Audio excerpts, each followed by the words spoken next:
ఆది పరాశక్తి అఖిలాండ కోటి బ్రహ్మాండ నాయకురాలు ఆది పరాశక్తి లోకమాత రేణుకా ఎల్లమ్మ శివునికి చిన్న బిడ్డ శివనెల్లి మాత గౌతును కోడలు గంభీరమాని గౌళ్ళాడి బిడ్డ కనసాడి ఎల్లు మాధవులాడి బిడ్డ మౌరాల ఎల్లమ్మ ఆడదాని ఉట్టలేదు అవతారం ఎందింది మగవాని ఉట్టలేదు మోక్షం ఎందింది శవుడు లోపల పుట్టింది రేణుకా ఎల్లమ్మ రేణుకా ఎల్లమ్మ నీ పాదాన 10,000 శనార్థి మా తల్లి ఎల్లవ్వ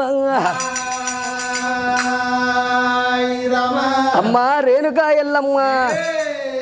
రేణుకా ఎల్లమ్మ గాజులు పెట్టంగా రేణుకా ఎల్లమ్మ గాజులు పెట్టంగా